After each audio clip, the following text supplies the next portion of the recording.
Hi everyone, on behalf of Center for Financial Accountability, I, Ashwati Nair, working with the Energy Finance Division at CFA, welcome all to an interview feature on gender and energy with Professor Kuntala Lahiri-Dutt, Professor Resource Environment and Development Program at Crawford School of Public Policy under the Australian National University. And joining me today for the interview feature with Professor Dutt is Bhargavi Rao, Deputy Director, Center for Financial Accountability.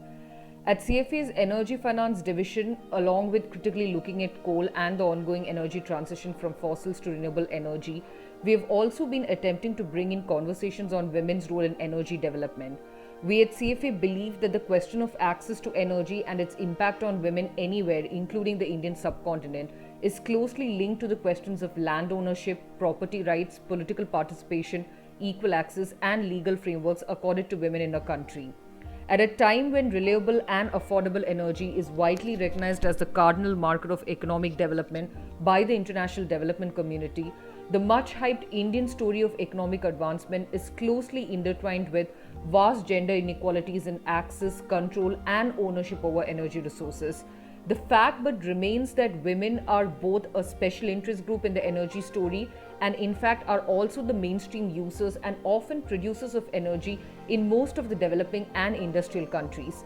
They influence or make many family purchases related to energy, are experienced entrepreneurs in energy related enterprises, and women's organizations, as we have seen, are most often the most effective promoters of new technologies world over, along with actively lobbying for environmentally benign energy sources. It is in this context that CFA began working on a briefing paper on women in energy development with the intent to understand and analyze the gender energy nexus in India and the possibility of energy and its access being the key catalyst for women's economic empowerment in the country. As a leading figure in the field of gender, community rights, and development issues, we are elated to collaborate with Professor Dutt for the same to understand if the renewable energy model is indeed the way forward for women to go beyond a token presence within the global energy transition, while also trying to explore the possibilities for the transition from coal to renewables to translate into providing meaningful economic avenues for women by moving them from households into a distributed ownership model, which is very often assured by small-scale RE projects. The focal points of today's discussions will be centered around a couple of questions. First being, as I've mentioned before, how do we foreground women as a special interest group and experienced entrepreneurs while lobbying for a transition to clean energy technologies? Secondly, how do we look at the linkage between energy access and women's economic empowerment? Say, for instance, the access to household electrification indicating a rise in the gender equality index, and how significant are its results in economic and social benefits for women. Thirdly, an analysis of the political economy of India's gendered land dynamics and its inescapable role in the country's energy security. Herein, we attempt to identify women's rights to land holistically as entailing the ability of women to own, use, access, control, transfer, inherit, and otherwise take decisions about land and land-related resources. It can also encompass women's rights to secure land tenure and to meaningfully participate at all stages of land law, policy and program development, from assessment and analysis, program planning and designing, budgeting, financing and implementation to monitoring and evaluation. Fourthly, how do we better explain energy-induced displacements beyond the economic as a social and cultural phenomena that reinforces the pre-existent gender biases? And lastly, how can we explain better the direct correlation between decentralized renewable models representing the more inclusive and democratized energy future and ensuring newer employment opportunities for women in the sector? Say, for instance, engaging women as active agents in deploying off-grid renewable energy solutions. What could be the long-term positive implications of such gender-sensitive deployments for the community at large? So these are some of the pointers that we would be attempting to deliberate on during the course of this interview feature. Over to you, ma'am. Thank you. We have conventionally thought of women, gender issues in energy as the kind of women in the last mile connectivity. Isn't that the word? You'd be more familiar with that. That, okay, women are the collectors of fuel wood, women are the who, they ensure that there's some kind of lighting or heating in the house, and and they suffer from pollution as well, from bad cooking fuels and all that. So that has been the traditional thinking around gender and energy. And I mean, look at Sustainable Development Goal 7, which is about access to clean energy, doesn't explicitly mention gender, unlike water, which is explicitly makes a mention of gender. But it is implicit. You can say, you can argue that it is implicit, and indeed, with goal 5, if that gender equality goal, it is implicitly there as well. But conventionally, the way we have thought about is, when we thought about gender, it's in the micro contexts, right? And not in the large scale. Or the energy, when we talk about climate change, energy transition, women are the kind of the bearers of burden, getting the impacts and so on. And I mean, if you look at global policy making, and because of my current location in Australia and Crawford School of Public Policy, I have often seen this, that it's a very interesting thing that women are suffering. That becomes the evidence base for any kind of gender mainstreaming in any sector. My work is in mainly in extractive industries, but that, whereas this goes against the feminist, the grain of feminist thinking. And the feminists, even gender and development theory, has moved ahead of this victim portrayal, that women are not necessarily victims, and these bearers of burden and so on. But it goes on. I think it just makes this a stronger case, that people are suffering, women are suffering, and so that's what it is. I think it is probably a lot more difficult to make a human rights case, rights-based case, that women have certain rights, access to resources, access to energy is one of them. And that's where it should go, I think. I have just finished a major report for the World Bank, and looking at gender in coal sector transition, and the impact that they wanted to have, the evidence that they wanted to have is what impact is mine closure having on women. So mine closure impacts on women, and that's why we need to protect women and do something about it. I tried my best to avoid getting into that kind of passe jargon. You mentioned the women are in various parts. New energy systems are coming into existence, and how do we place women there? And I think here there's a lot more nuance will be required. Previously, if at all we got the opportunity to, hey, put somehow gender in, there's a whole lot of debate going on, important people talking about important things, and we feminists are sort of somehow trying to put the foot in the door and mention women and gender issues. And if we could do that we would, sort of, celebrate. But we have moved on a bit from there. If you look at the SDGs, it's really quite gender mainstreamed, I would say, excepting 7. But what we now know is also feminist theory has moved on, and feminist theory had moved away from this sex-based notion of men and women to the idea of gender. And that's where you would see that in global South countries, or in contexts of development, when we talk about energy, there's an implicit assumption that energy is an enabler of development in global South countries. So that implicit assumption is, sort of encourages us to look at women as a whole group, homogeneous kind of group, a singular category. But and then all that we say about identities, gendered identities, is now, it remains on the theoretical side of things. So there is increasingly a gap between feminist theory and development practice. you know I even, not only globally, as a global north is bringing the ideas, and in global no longer even within the countries or contexts. So when we say feminist, where is feminist theory now? Feminist theories, talking about intersectionality, and how women, our identities are at the crossroads of multiple identities. But then when we go apply work on development, areas, our practice aspect of things, side of things, that intersectionality is very difficult to apply.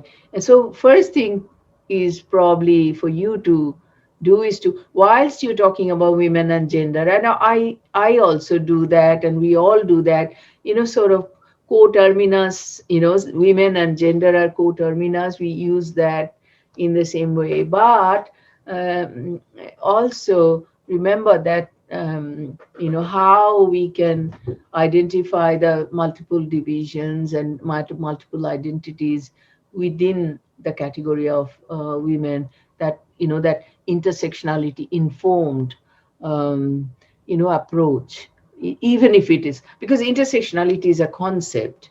The idea of that, our identities at the lying at the crossroads, or intersections, it comes from a context of Black women's struggles, but now it has become the most popular catchword and buzzword. Everyone is using it, and so and they are using it in such a way that that makes them forget that as researchers, you and I also have identities that are at the intersection of various of these race and ethnicity and and class and all these markers. So it's very, and since development is done to rural women and poorer women, even within India, people who live in Delhi would go and apply some, work for a development project in Jharkhand or Chhattisgarh. So there's this inequality inherent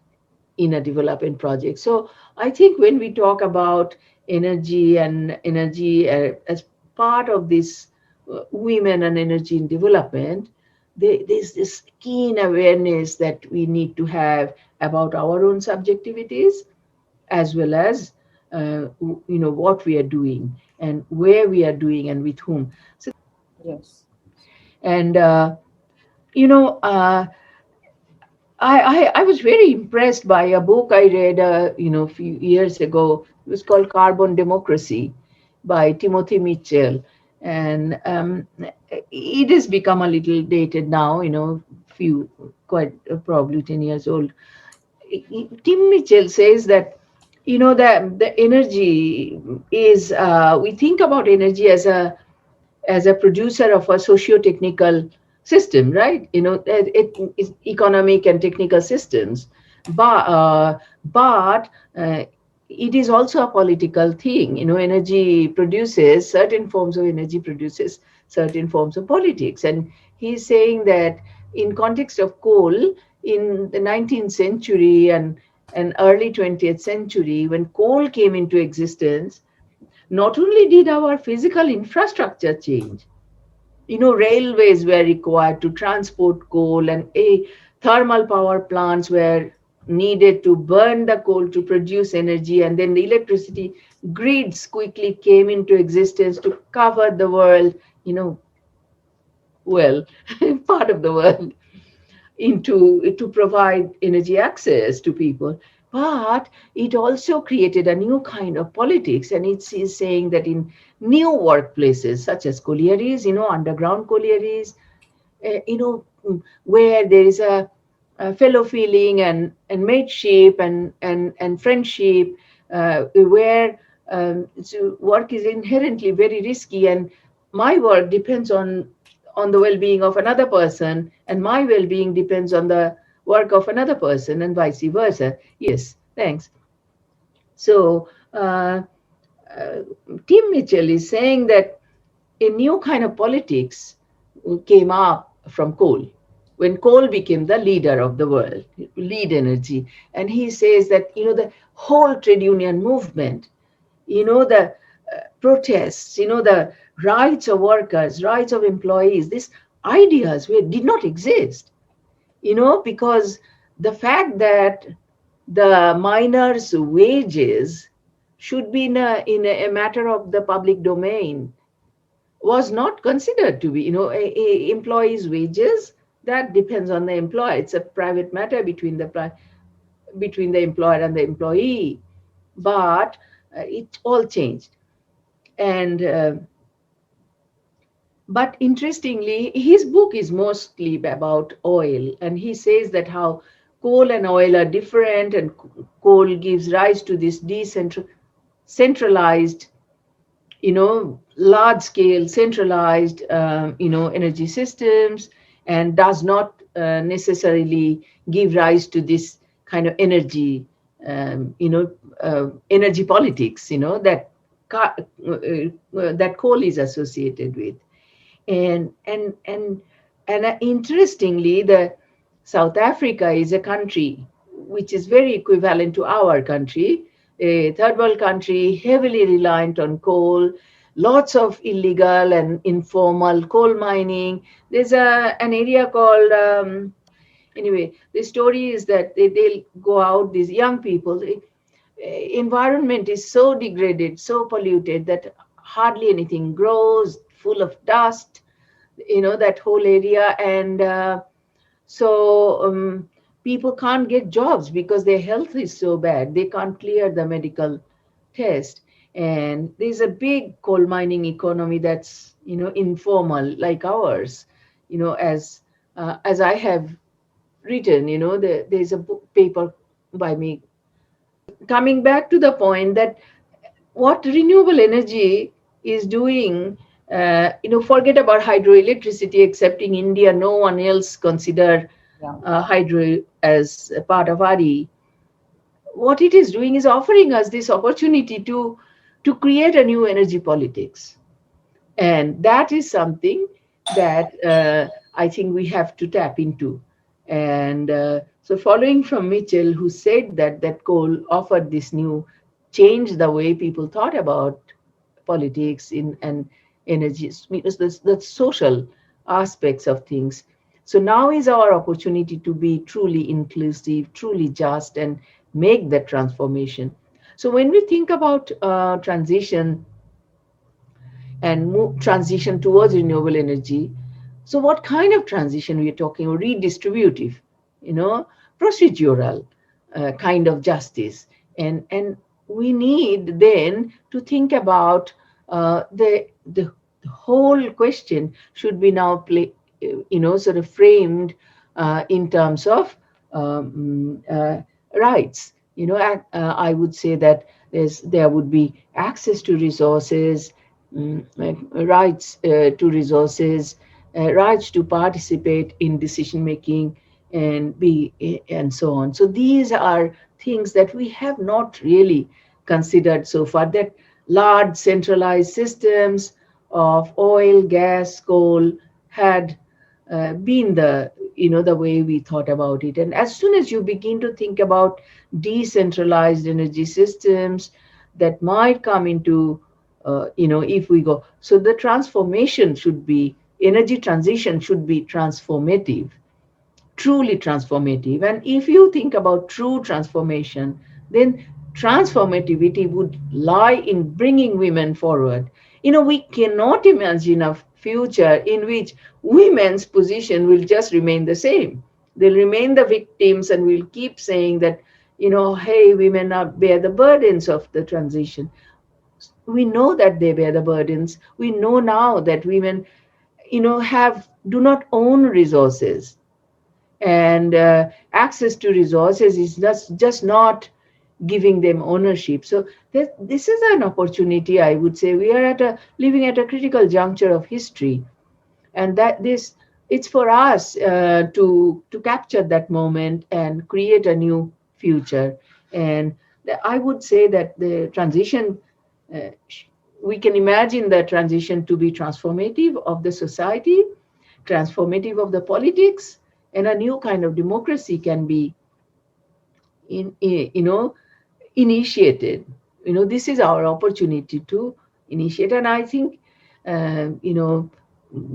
NGOs, think tanks like yours, they have a very important role to play in taking that agenda, picking up that agenda and taking. So what will we transform? Transformativity sounds very nice. Transition should be transformative to the existing social ills, inequalities. And this is gender equality. Inequality is one of the critical inequalities. We know that coal mining industry in at the turn of the century, last century, in 1900, women constituted 48% of labor force in Indian coal mines. What did independent India do? Came out with a mining act that prevented women from working underground and at night shifts. So what happened?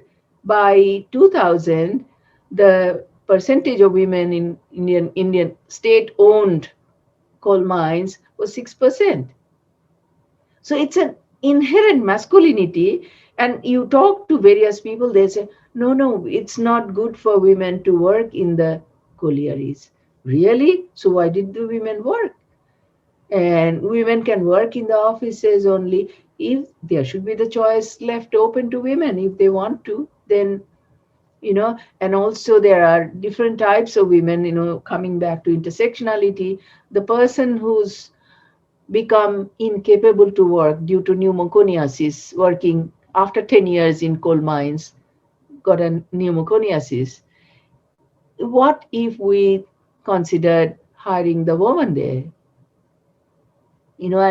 And so on. So there's this not only when Coal India Limited gives a figure of 6% of women, they basically think of women who are in the headquarters in Coal India Limited in Calcutta. So I would say that the most important point that I can make is that RE is now, India is going to have a lot more renewable energy. Coal mines will, after 2030, I think that would be kind of the turning point. Then coal mine closures will become more and more common. And that's when there would be a need to consider the informal sector that's hiding under the formal sector, and which is the feminized sector, really. And It was very enriching and very informative.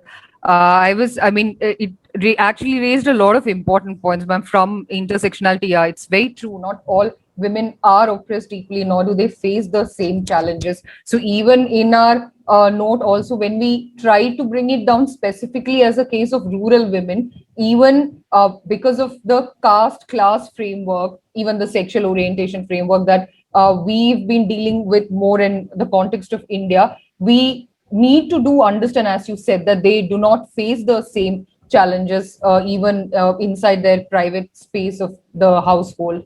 And also, ma'am, what you talked about, the rights-based approach and the need to do away with inherent masculinity. I mean, I was having this conversation with one of my friends who works on such projects. She was actually giving a very pertinent example that many a times we do not even document the human energy employed by women in unpaid family labor. Like, say, for instance, while the energy used by an electric pump that transports drinking water can easily be measured and reported, the human energy expended by a woman, probably in carrying water, goes unmeasured, unrecorded, and unmonetized in our energy statistics. So, yes, so yeah. these are very pertinent points. And also, ma'am, just to add, the last point that you mentioned about a complete absence of women from policy making spaces, even like in administrative capacity. My colleague Pargavi, she had actually presented a paper in the energy finance conference that we had,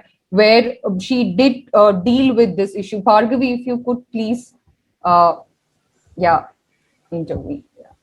Uh, Thank you so much. That was a very nice, you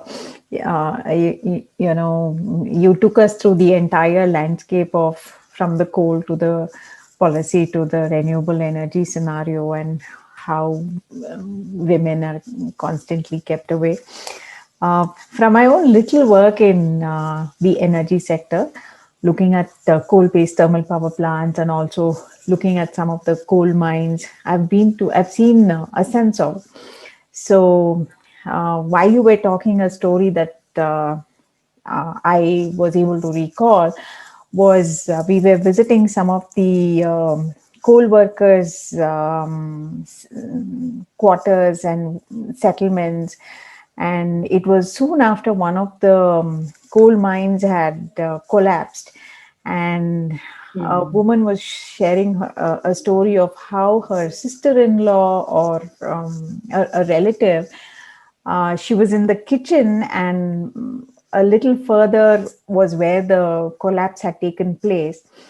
And as she was cooking, she was carrying the child and cooking. And as she was cooking, she realized the part of her house also cracked.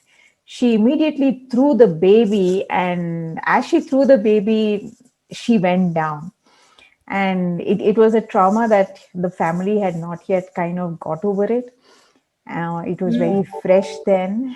And so it just brings back the question of we never address the need of energy for women, starting Mhm. from be it cooking or be it mobility or being it making it available for them just to free up their time.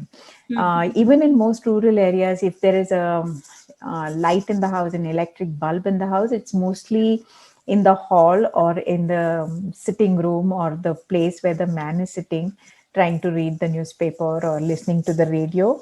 But it is never in the kitchen. The kitchen is the last resort for that one light bulb in many of the rural homes.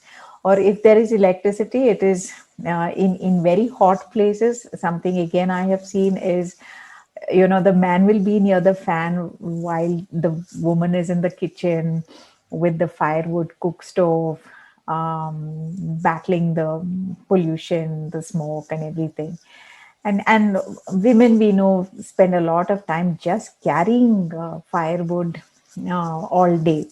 And something else that has struck me is the fact that adults and girls are also um, employed by the household, Mhm. either to make the cow dung patties or to go get firewood along with the other women.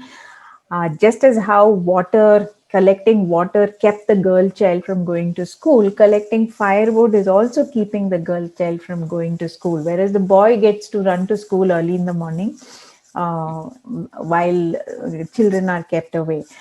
And again, going back to Essence All, I had seen that many school going children would collect those little pieces of coal that are either dumped because they're too small for trucks to take, or uh, just from scooping one bag full, they would get some 70 or 100 rupees or so.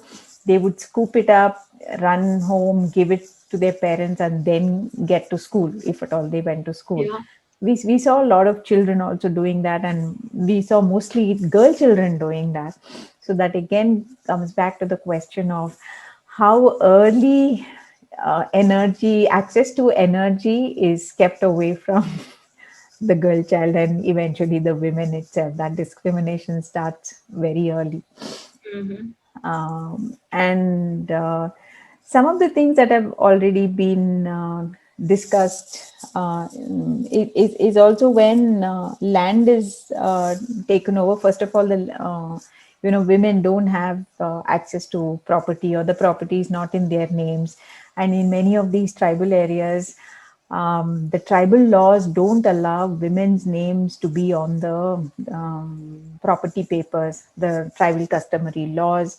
Although many NGOs today are trying to break that and make sure women's names are also on the property papers, especially in places like Gujarat and all. There's a lot of witch hunting of women who have access to property. So what has happened is that again has made women's position very vulnerable and dependent on the other male members of the family. It's either the father-in-law, or if the husband is dead, it is on the brothers-in-law or the sons. So constantly she's dependent on everybody. And again, when it comes to work at the household, something that I have often seen is widows and young children, young girl children are often sent on all the grazing kind of work. And safety is a major issue. But again, a simple thing like access to street light, presence of street lights in many of these villages, which we say is electrified today, is lacking, and they have to get back before dark with the animals, keep the count of the animals. So at all levels, access to energy has always been something very challenging, and has made the life of girl children and women very difficult. But we never think of it. If only there was light in the kitchen, if only there was access to some basic appliances in the kitchen, the quality of life will automatically improve. Simple things like in many of the North Indian states where I have traveled, I've seen that women do a lot of tailoring, and even young adults and girl children are trained into tailoring. And that again is an intervention by most of the funding agencies. I personally have a problem with training girl children in tailoring and beauty parlor courses, because we are reinforcing gender there. But even there, access to electric sewing machines is very, very rare. Even in a village such as in Karnataka, there is this place called Chamarajnagar, where a solar park has come up.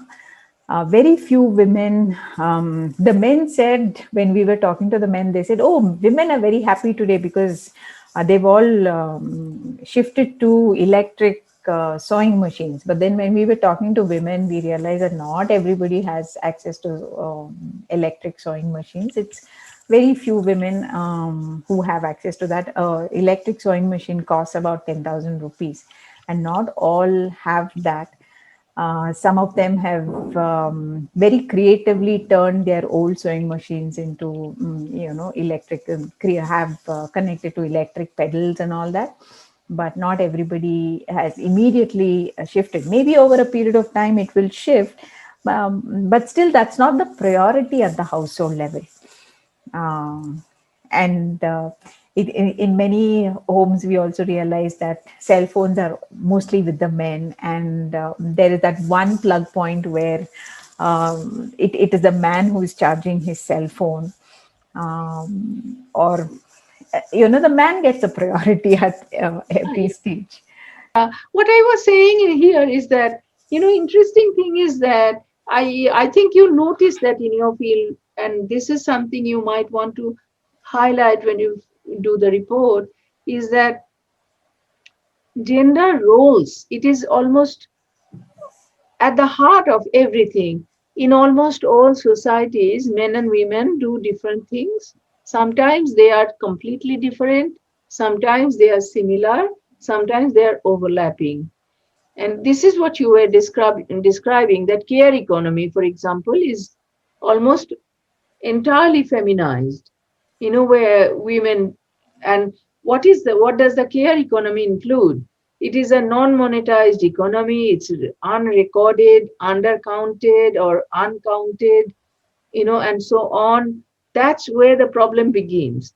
And care economy includes not only the women's, roles in looking after the children, looking after the household, looking after the elderly, looking after the livestock, in my feminization of, looking after the farm, so this is where it is income generating activities of the family are women see themselves as doing it because they are married into that family. So this is where I think the care economy is so feminized and so poorly recognized, so poorly counted, and almost unpaid, almost entirely unpaid. So if you think of informal, India's formal sector, formal economy, which is, and then big informal economy, which is, sort of all the staff that are working, chai wala, your shoe polish wala, to the bus conductor and whatever. So that agriculture included, including agriculture. Barbara Harris White says that the size of the economy would be 83%. 83% of India's economy is in informal sector. And that within that informal sector, there's a big segment which is feminized, because men are leaving rural areas, in search of cash incomes. Families have demands on them that they did not have 30 years ago. They have to buy a mobile phone. They have to send their kids to school. They have to put money in the phone, charge the phone, and so on. So this is, this is a neoliberal vortex, within which the rural families have got sucked into, at the very bottom of that vortex, and they are constantly being rolled around. And what is happening is families are breaking apart, men are moving out into the cities, and working. And now in countries like China, even women are beginning to move out of rural areas, leaving farming for elderly to look after. So in India, that has started only in very few pockets, but generally not. And so there's this, in India, I would say that there's a need to look at this cohort of female-headed households, the de facto female-headed households, as well as the abandoned women and so on. So two things I would say: gender roles, which would bring you into that informal economy, and then within the informal economy, feminized economy, and then look at the on the side of it, not even informal, it is totally uncounted, unrecorded care economy. So if you think of the economy, monetized economy, as the tip of the iceberg, there's this huge economy in which informal and care economy all belongs in the bottom. And that's where women's contributions are greatest. And that's where, if we can understand that, then we know then gender roles are different. And that's why when we go and think of a new energy system, or new energy, how do we extricate women from that cooking stove? And when we think about energy, women and energy development, we just need to extricate women from this cooking stove and cooking inside their house and getting the pollution. We have done that to death. And now we are standing at a critical juncture of history where we are thinking of energy transition. Solar is increasing like this in India, and coal is also increasing, but it will decrease. The pressure of India is a signatory to Paris Climate Accord. The pressure into global pressure will be on India inevitably, and around 2030 they will merge at converge at around 30% of electricity contribution. At the moment, coal is 70%, and RE is I think 14% of energy mix, and so solar even less. So they will converge, together around at around 30%. So that's when I think we need to think think in terms of new energy democracies.